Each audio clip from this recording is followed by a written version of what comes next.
Hello everyone and welcome to my Angular tutorial.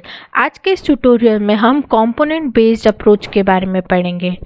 तो आज के इस ट्यूटोरियल में मैं आपको difference between traditional and component based approach बताऊंगी और एंगुलर में कंपोनेंट्स क्या होते हैं ये बताऊंगी।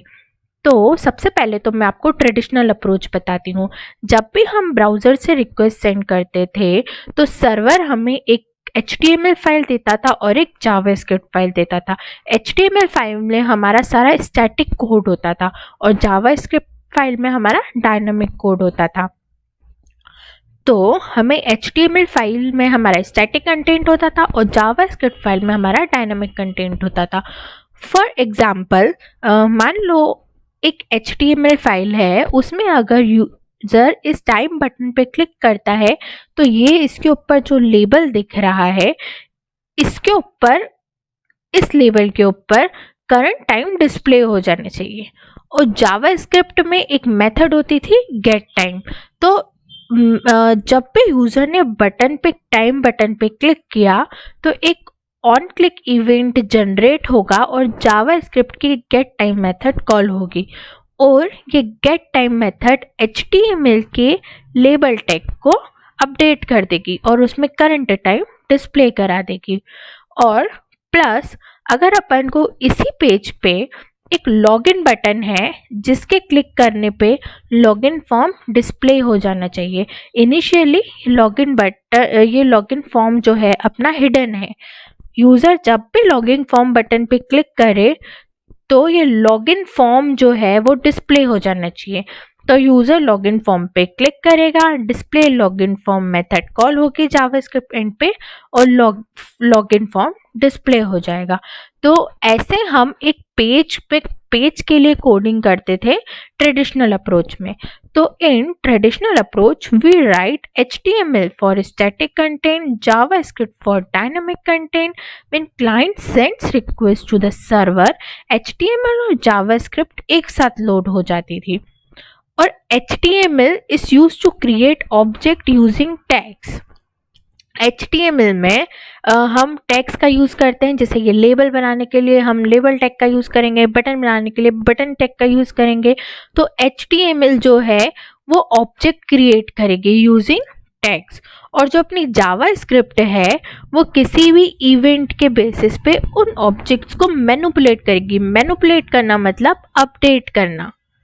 तो ये थे अपनी ट्रेडिशनल अप्रोच। अब what is component based approach?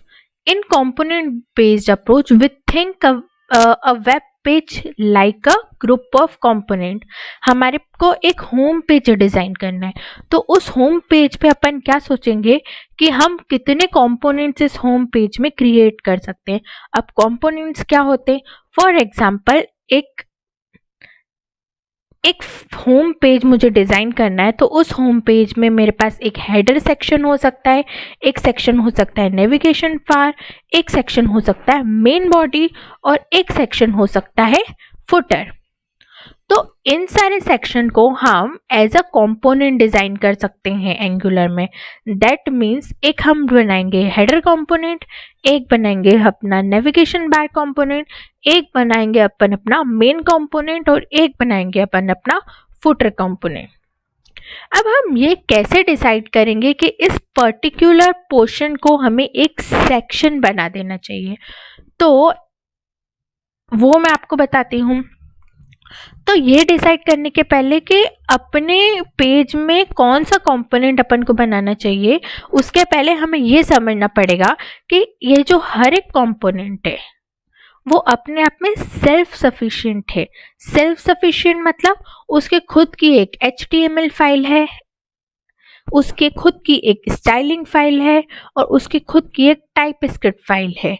TypeScript file किसके लिए होती है? डायनामिक फीचर प्रोवाइड करने के लिए। तो हेडर कंपोनेंट जो होगा वो अपने आप में सेल्फ सफिशिएंट होगा, वो किसी और पे डिपेंडेंट नहीं होगा, वो अपने आप में इंडिपेंडेंट होगा। उसके पास सब कुछ होगा, एक HTML फाइल भी होगी, CSS फाइल भी होगी और टाइपस्क्रिप्ट फाइल भी होगी।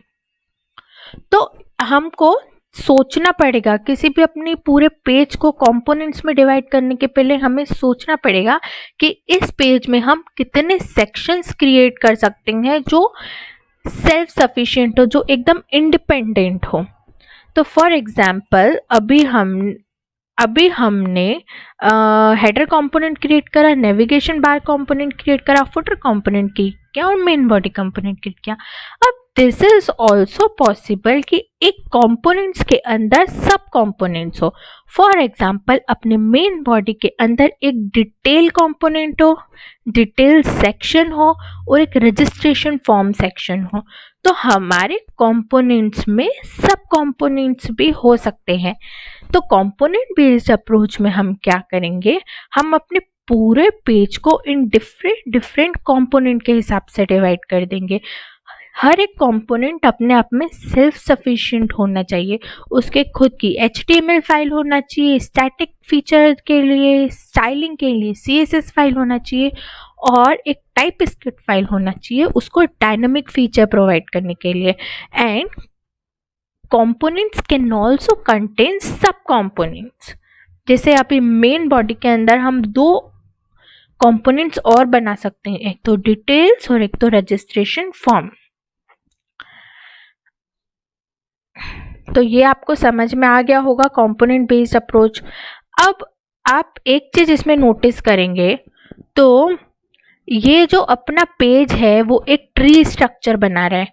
फॉर एग्जाम्पल इसके पहले मैं आपको एक और चीज बता देती हूँ जो मैं आपको बताना भूल गई। अब हमने एंगुलर में कंपोनेंट्स तो क्रिएट कर लिए, हमने एक हेडर कंपोनेंट बना लिया, एक नेविगेशन बार कंपोनेंट बना लिया, एक मेन बॉडी कंपोनेंट बना लिया, एक फुटर कंपोनेंट बना लिया, एक डिटेल्स कंपोनेंट बना लिया और एक रजिस्ट्रेशन फॉर्म कंपोनेंट्स बना लिया। अब इन कंपोनेंट्स को अपन को ग्रुप करना पड़ेगा और अपने होम पेज पे शो कराना पड़ेगा। तो इसलिए इन कंपोनेंट्स का कुछ नेम होना चाहिए जो हम रजिस्टर करेंगे हमारी एंगुलर में। नेम बोल दो उसको या सिलेक्टर बोल दो, एक ही बात है। तो हम इन कंपोनेंट्स को नेम देंगे, सिलेक्टर देंगे और हम अपनी एंगुलर में उसको रजिस्टर करेंगे। अब ये एंगुलर में रजिस्टर कैसे करते हैं वो मैं आपको बताऊंगी जैसे हम आगे बढ़ेंगे। तो फॉर एग्जांपल मैंने एक अपने हेडर कंपोनेंट जो क्रिएट करा है, मैंने उसका सिलेक्टर या नेम दिया है header component. Similarly navigation bar component का मैंने नेम या सिलेक्टर जो रजिस्टर किया है एंगुलर में वो है navigation component. Sorry for this, यहाँ पे नेविगेशन कंपोनेंट आना चाहिए। सिमिलरली फुटर कंपोनेंट का मैंने जो नेम या सिलेक्टर दिया है वो फुटर कंपोनेंट।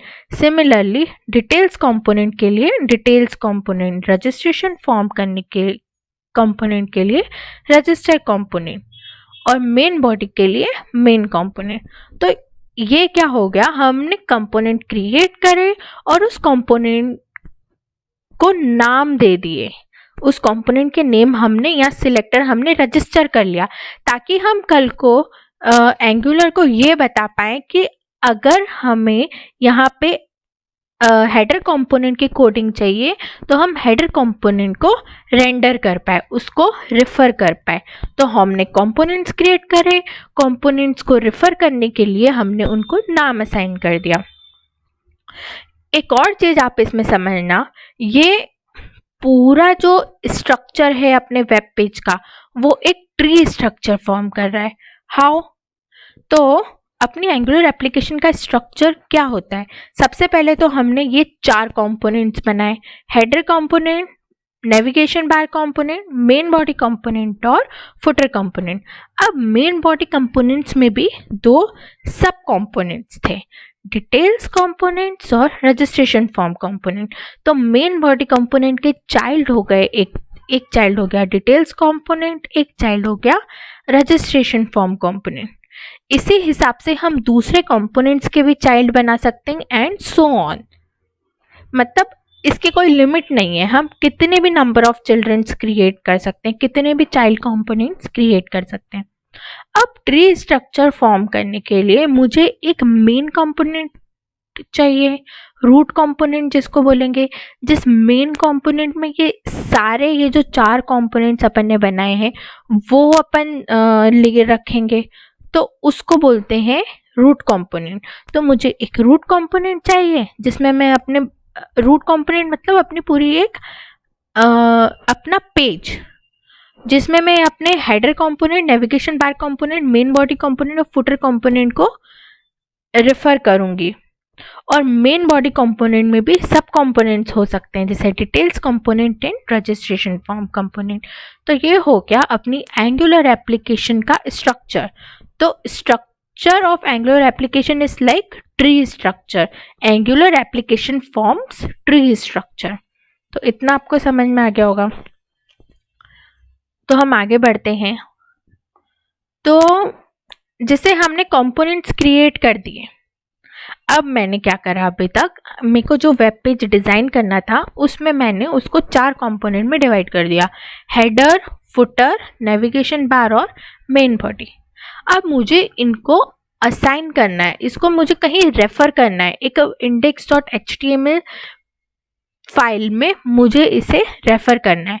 तो आपको याद होगा पहले मैंने इन कंपोनेंट्स को नाम दिए थे। मैंने बोला था कि अपन ने कंपोनेंट क्रिएट तो कर दिए, लेकिन उन कंपोनेंट को कहीं रेफर करने के लिए मैं उनको एक नाम रजिस्टर करूंगी। तो उस नाम की हेल्प से हम इन कंपोनेंट्स को रेफर कर पाएंगे। तो मैं हेडर कंपोनेंट को रेफर करने के लिए हेडर कंपोनेंट टैग का यूज करूंगी। अब ये हेडर कंपोनेंट टैग्स क्या है? ये हेडर कंपोनेंट के वो ही नाम है जो मैंने पहले अपने हेडर कंपोनेंट को दिया था। सिमिलरली नेविगेशन कंपोनेंट को मैंने नाम लिया था नेव कंपोनेंट, तो उसको मैं यहाँ कैसे रेफर करूंगी? टैग्स के फॉर्म में। ये tag similar to HTML tag से, एक अपना है ओपनिंग टैग और एक अपना है क्लोजिंग टैग। वैसे ही फुटर कंपोनेंट, तो ये नाम मैंने जो दिया था वो दिया था फुटर कंपोनेंट, तो ऐसे मैं इसको यहाँ पे रेफर कर लूँगी। सिमिलरली मेन बॉडी के कंपोनेंट को भी मैं टैग्स की हेल्प से रेफर कर लूँगी। टैग के अंदर मैं क्या लिखूँगी? वो कंपोनेंट्स का नाम जो मैंने एंगुलर में पहले रजिस्टर किया था। अब वो रजिस्ट्रेशन कैसे होता है एंगुलर में, वो बहुत सिंपल है, मैं आपको आगे के ट्यूटोरियल्स में बता दूंगी। तो मैं index.html फाइल में क्या कोड लिखूंगी? तो मैंने क्या करा, एक कंपोनेंट क्रिएट कर दिया, हेडर कंपोनेंट क्रिएट कर दिया, नेविगेशन बार कंपोनेंट क्रिएट कर दिया, मेन कंपोनेंट क्रिएट कर दिया और फुटर कंपोनेंट क्रिएट कर दिया। मैंने उसको नाम भी असाइन कर दिए। तो index.html में बस मैं उसको कॉल कर लूँगी with the help of tag. जिस ऑर्डर में मुझे उसे कंपोनेंट्स को डिस्प्ले कराना है उस ऑर्डर में मैं उसको कॉल कर दूंगी। अब मैंने एक बार हेडर कंपोनेंट क्रिएट कर दिया तो मैं उसको कहीं पे भी मेरी एप्लीकेशन में यूज़ कर सकती हूँ यूजिंग दिस टैग्स। तो this is as simple as that. हमें सिर्फ कंपोनेंट बनाना है, उसका नाम रजिस्टर करना है और फिर हमें जहाँ जहाँ भी वो कंपोनेंट को रेफर करना है हम उसे यूजिंग टैग्स, HTML टैग्स हम रेफर कर लेंगे। तो हम आगे बढ़ते हैं। तो जैसे मैंने आपको पहले बताया था कि ट्रेडिशनल वे में मेरे को एक बटन बनाना था जिस पे यूज़र क्लिक करे तो करंट टाइम डिस्प्ले हो जाए, और एक बटन बनाना था एक लॉगिन फॉर्म बटन जिस पे यूज़र क्लिक करे तो लॉगिन फॉर्म डिस्प्ले हो जाए। तो अब इसी चीज़ को मैं कंपोनेंट बेस्ड अप्रोच में क्या करूँगी, एक डेट कंपोनेंट बना दूंगी और एक लॉगिन कंपोनेंट बना दूंगी। डेट कंपोनेंट में उसके खुद की HTML, CSS, टाइपस्क्रिप्ट तीनों फाइल रहेगी, वो अपने आप पे सेल्फ सफिशिएंट रहेगा। सिमिलरली लॉगिन कंपोनेंट में भी HTML, CSS, टाइपस्क्रिप्ट फाइल रहेगी, वो अपने आप में सेल्फ सफिशिएंट रहेगा। और इन दोनों कंपोनेंट को हम कॉल करेंगे अपने रूट कंपोनेंट से। तो मैं समरी बता देती हूँ, अभी तक अपन ने जो पढ़ा वो बता देती हूँ। तो components are the most basic UI building block of Angular application। अपनी जो एप्लीकेशन है that is nothing but the group of components, and second is every component in Angular is self sufficient in itself। अपने आप में self sufficient होगा। हर component के खुद की HTML फाइल होगी, CSS फाइल होगी, टाइपस्क्रिप्ट फाइल होगी, इवन टेस्टिंग फाइल भी होगी।